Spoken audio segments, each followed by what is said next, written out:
Gitu. Kalau masyarakat yang masih waras nggak mau ngelawan ini, masyarakatnya salah karena mendiamkan sesuatu yang salah. Gitu. Oke. Nah, ngomongin soal demokrasi nih, Bang. Kalau Abang lihat di Indonesia sekarang ini di 2026, level demokrasi kita itu sudah seperti apa sih, Bang? Saya nggak tertarik ngomong level demokrasi. Buat apa ngomong level demokrasi? Level demokrasi Israel di atas Indonesia loh. Cek aja ranking demokrasi Israel. Baik nggak negara itu? Level demokrasi Israel itu di atas Indonesia jauh. Mungkin 15 tingkat di atas Indonesia level demokrasinya. Nggak menjamin jadi apa ya? Level demokrasi itu ukurannya diberikan oleh siapa? Kan kita punya keunikan sendiri untuk menjalankan demokrasi versi kita yang tidak boleh dijudge oleh negara lain. Ya. Ya, itu ditekankan sama Pak Prabowo juga. Nggak boleh dijudge oleh negara lain. Negara lain itu nggak punya itu nama, kita ini coba sila Pancasila itu cuma 5. Itu dasar negara kita itu. Ada dasar ketuhanannya, ketuhanan yang Maha Esa. Itu dasar spiritualitas dan agama kita tuh, fondasinya. Internasionalismenya kita dirumuskan dengan kata-kata ini internasionalisme. Jadi semua hubungan internasional Indonesia berlandaskan ini, kemanusiaan yang adil dan beradab. Itu internasionalismenya Indonesia. Itu hebatnya Bung Karno tuh. Nasionalismenya Indonesia, dan nasionalismenya Indonesia diwujudkan dengan kata-kata Persatuan Indonesia. Bukan Federasi Indonesia, tapi Persatuan Indonesia. Bukan Konfederasi Indonesia, tapi Persatuan Indonesia. Demokrasi kita dirumuskan dengan kata-kata kerakyatan yang dipimpin oleh hikmat, kebijaksanaan dalam permusyawaratan perwakilan. Di negara lain nggak ada ini. Negara lain tuh nggak ngerti cara musyawarah mufakat, nggak ngerti mereka. Mereka taunya voting kalau nggak ada split berarti aklamasi gitu doang. Di tempat kita tuh ada musyawarah. Kalau musyawarah untuk mufakat tidak tercapai baru voting. Mereka nggak akan mau mengukur yang seperti ini. Apa ini Indonesia seia sekata musyawarah mufakat itu? Padahal ini wisdom lokalnya kita yang nggak boleh dijudge oleh negara. Ekonomi kita dirumuskan dengan kata-kata keadilan sosial bagi seluruh rakyat. Ini 5 dasar negara kita. Nah, demokrasi yang mereka bilang itu demokrasi versi apa? Dan demokrasi versi barat, versi orang kulit putih ini pun sekarang sudah demokrasi yang busuk dan buruk kok. Semua kejahatan, semua kelakuan yang buruk-buruk yang sekarang terjadi di dunia ini dikerjakan oleh negara demokrasi. Iya. Semua kejahatan kemanusiaan yang dilakukan hari ini tuh sebagian besar pelakunya negara demokrasi, yang negara otoriter sekalipun nggak akan kepikiran untuk melakukan itu. Ya. Cuma negara demokrasi yang berani hostile take over presiden negara lain. Negara otoriter lain nggak pernah kayak gitu tuh. Kepikiran aja nggak? Kepikiran aja belum tentu tuh. Yeah. Cuma negara demokrasi yang berani rame-rame tuh nyerbu Irak, nyerbu Afghanistan, nyerbu di Somalia, di Tunisia, bikin kacau negara lain. Yang negara yang dicap totaliter nggak pernah melakukan itu. Jadi demokrasi yang dijadikan sandar itu demokrasi versi siapa? Versi orang-orang kulit putih itu. Saya menolak tegas dan menolak keras itu. Tapi kalau kita bicara sekarang ada kebebasan berpendapat nggak di Indonesia? Ada. Ada. TV ada yang diberedel-beredel nggak? Enggak. Media sosial ada censorship nggak? Nggak ada. Malah kita ini brutal sekali. Padahal negara yang ngaku demokrasi punya payung undang-undang untuk mengatur dan censorship media sosial. Yeah. Israel itu censorship media dan media sosial. Negara lain itu untuk menjaga kepentingan negara mereka punya, kayak Singapura itu punya POFMA, Protection from Misinformation, POFMA Misinformation Act. Untuk menangkal hoax ya. Menangkal hoax. Protection from False and Misinformation Act. Okay. Menangkal hoax tapi pakai undang-undang. Jadi kalau kamu bikin hoax, mungkin nggak di penjara, tapi dendanya $300.000. Bangkrut deh. Yeah. Kalau tiba-tiba Mas Rizky bikin hasutan, bikin berita bohong, Fake news. mungkin nggak akan dipenjara tapi dendanya $500.000. Tapi itu juga Bangkrut, udah Bang. jelas Sudah ada jelas. undang-undangnya. Iya, Bangkrut deh gitu. Dan kita sangat bebas ini, nggak ada hukumannya, Hukumannya cuma selembar keras minta maaf, selembar kertas pernyataan minta maaf udah selesai. Iya. Ya, tapi itu wisdomnya Indonesia oke lah. Jadi Iya. mau ngukur demokrasi itu pakai apa? Ada pemilu nggak di Indonesia? Ada. Ada periodisasi pembatasan kekuasaan nggak di Indonesia? Ada. Oke. Yang dia bilang, oh tapi kan ini prosedural aja. Negara mana yang menurut Anda benar-benar demokratiknya itu? Berjalan. Ada, mungkin ada yang sesuai cita-cita dia, tapi mungkin nggak bisa diterapkan di Indonesia. Iya. Sama kayak demokrasi versi Indonesia nggak bisa diterapkan di tempat lain. Oke. Jadi bayangan yang paling gampang itu Israel itu mungkin 10-15 tingkat lebih tinggi demokrasi dibandingkan Indonesia menurut lembaga pemeringkat demokrasi. Nah gitu aja. Apakah itu negara yang baik menurut Anda kan gitu aja. Oke. Nah, kalau Menarik. kita balik ke yang kasus Saiful Mujani tadi, Pak. Kalau dari informasi orang-orang di sekitar Pak Hasan gitu, ada nggak bocoran soal gimana sih Pak Prabowo ini merespons ketika mengetahui ada nih akademisi yang ingin menggulingkan kekuasaan gitu? Pasti sedih dan kecewa.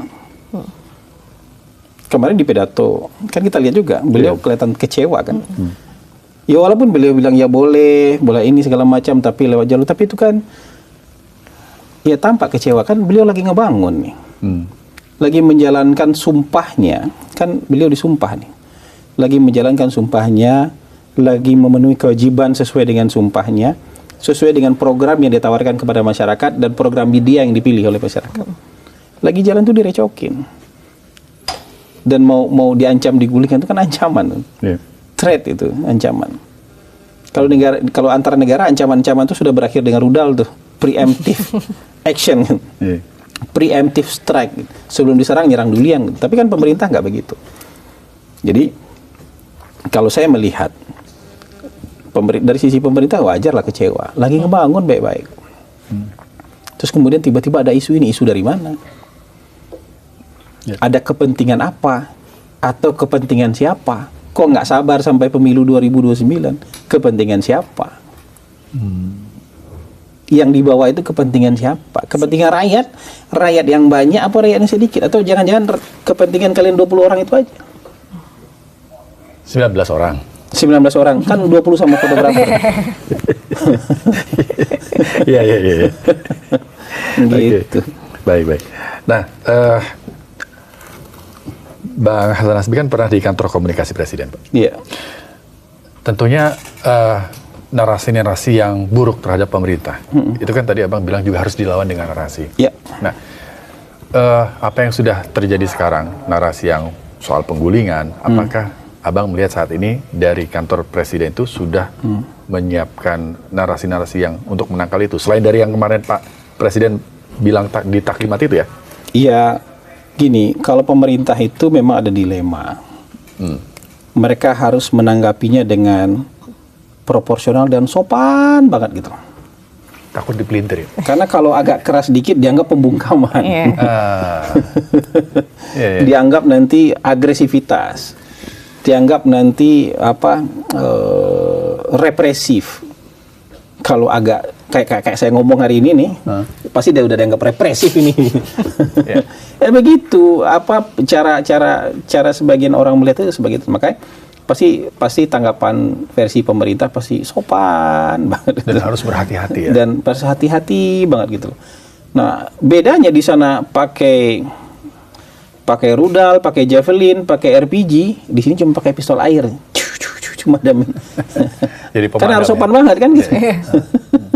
Harus sopan banget. Jadi nggak imbang. Makanya sebenarnya penting juga buat orang-orang seperti saya misalnya yang berposisi di luar pemerintahan tapi mendukung pemerintah untuk ikut bersuara. Untuk ikut meluruskan bahwa ini nggak bisa.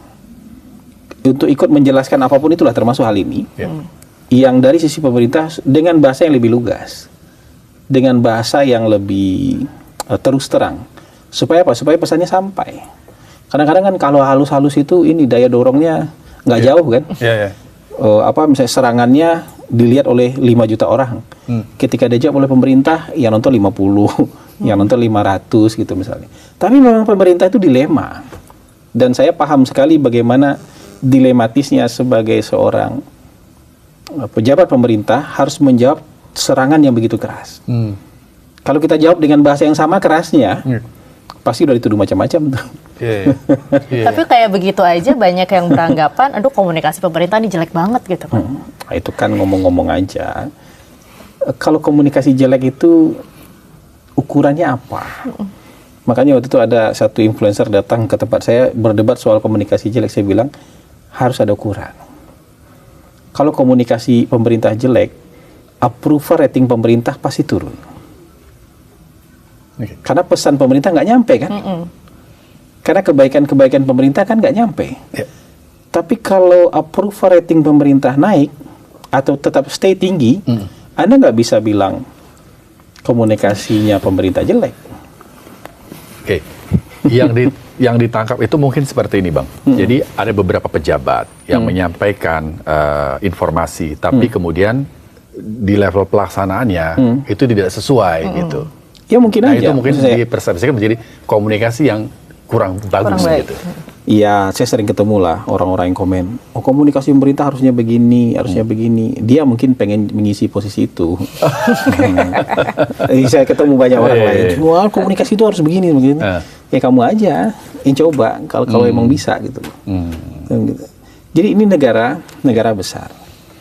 Dan pejabatnya, sektor pembangunannya banyak. Jadi pejabat yang bertanggung jawab untuk sektor-sektor itu banyak sekali.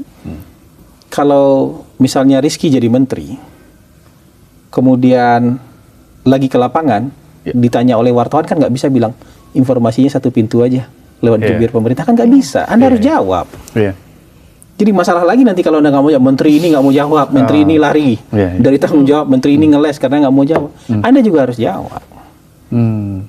Makanya sebenarnya yang paling baik itu tanya dulu kira-kira Anda mau nanya apa, karena kan kita bukan Wikipedia, nggak tahu semua data teknis hari itu. Jadi, tapi kalau misalnya bahwa menteri teknis boleh jawab, kemudian juru bicara pemerintah di kantor presiden juga bisa menjawabnya, itu kan bagus. Jadi nggak cuma satu pintu, nggak cuman memang mungkin gini, kita harus tahu juga, nggak semua orang itu expert soal menyampaikan opini. Gak semua orang juga setiap hari dalam keadaan fit. Secara emosional, secara fisik, secara psikis untuk menjawab pertanyaan. Ya pasti ada lah yang kayak gitu-gitu. Itu tuh sunatullah lah. Pejabat keseleo lidah itu sunatullah lah. Dibully orang tuh sunatullah lah. Ya nggak boleh menurut saya semua beban dilempar ke presiden, itu yang nggak boleh. Diem aja gitu. Ada persoalan apa, diem aja gitu. Padahal dia harus pasang badan harusnya. Itu yang saya bilang, ini ibaratnya presiden itu kiper. Pemain di depannya bola dilepasin aja. Dibiarin aja lewat, biar kiper yang ngadapin bola gitu. Ini mau main sliding nggak apa-apa, mau main tackle nggak apa-apa. Yang penting bola jangan sampai ke kiper. Kecuali terpaksa sekali baru bola sampai ke kiper. Jadi nggak apa-apa, misalnya pasti cedera lah di depan itu, mau jadi menteri, mau jadi jubir pemerintah itu pasti ada cederanya, dibulinya pasti ada, keseleo lidahnya pasti ada. Tapi itu bukan indikator komunikasi pemerintah buruk. Maksudnya bukan indikator yang bisa kita pakai bersama. Indikator bersamanya adalah penilaian publik. Penilaian publik itu wujudnya apa? Angka approval rating gitu. Oke. Nah, kalau di apa kan pernah di lingkungan istana, itu Pak Presiden memang membolehkan menteri-menterinya untuk berkomunikasi dengan wartawan gitu. Boleh lah. Ya karena kalau kita lihat gitu, ada beberapa yang komunikasinya itu berbeda gitu. Nah itu gimana tuh, Bang? Ya kalau di doorstop mungkin ada aja beda-bedanya. Misalnya, Bapak tahu ini nggak? Terus menteri yang lain, saya belum tahu. Ya karena dia belum sempat tanya kan. Nah ini menteri yang sekarang nih lagi rame kan nih. dia belum sempat tanya kan misalnya. Soal sepedanya MBG. Iya bisa jadi karena belum sempat tanya ke bawahan kan ditodong di tempat kan. Kan nggak semua dia tahu. Detail-detail gitu kan Di level menteri dia harus tanya ke bawahannya, ini sudah benar